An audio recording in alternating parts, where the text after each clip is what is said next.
Lo mau jadi kaya di usia muda bro? Lo wajib investasi. Pertanyaannya, gue harus investasi apa bro? Gue kan masih muda, penghasilan masih sedikit, mungkin juga belum punya penghasilan sama sekali karena masih sekolah. Gimana bisa investasi? Nah, di sini gue akan bahas jenis investasi yang bisa bikin lo kaya di usia muda, tapi investasinya bukan dalam bentuk materi, melainkan dalam bentuk lain yang gak kalah pentingnya. Konsepnya, kalau lo mau kaya dalam usia muda, lo wajib investasi di 4 hal ini bro.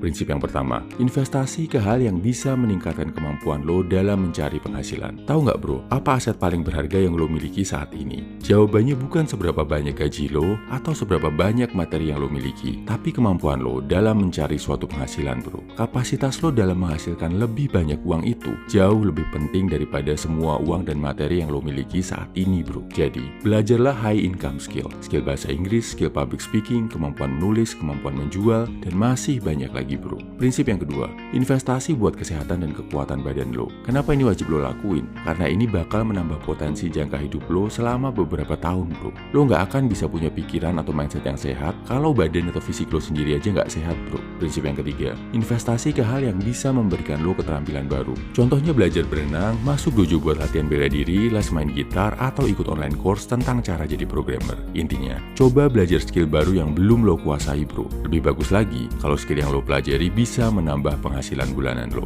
Dan prinsip yang terakhir, hindari menginvestasikan uang, waktu, dan energi lo ke hal-hal yang menghalangi lo buat mencapai 3 hal tadi. Misal, hindari pacaran sama cewek yang toksik, yang suka drama-dramaan dan menyita waktu dan konsentrasi lo. Hindari beli barang-barang mahal yang sifatnya merusak kedisiplinan dan kesehatan hidup lo, kayak misal narkoboy atau minuman keras. Habis teler, badan rusak, paginya juga nggak bisa ngapa-ngapain kan bro. Uang, energi, dan waktu yang seharusnya bisa lo taruh ke hal lain yang bisa membuat lo berkembang, malah jadinya terpakai ke orang lain yang toksik. Oh ya, kalau lo ngerasa iri, ngerasa hidup nggak adil karena ngelihat anak-anak orang kaya yang punya banyak privilege, pakai itu sebagai motivasi bro. Justru jangan merasa dunia nggak adil, tapi anggap mereka sebagai target yang bisa lo kalahkan. Jadikan motivasi kalau lo bisa lebih sukses dari mereka. Saat mereka lengah bro, kita di sisi lain udah pelan-pelan mendapatkan momentum, jadi lebih kuat dari sebelumnya. Dan yang pasti, juga udah mendaki, menaklukkan ratusan rintangan yang selama ini menghalangi perjalanan kita. Kesimpulannya, ini 4 macam investasi non-materi yang bisa bikin lo jadi kaya di usia muda. Bisa lo lakuin saat ini juga.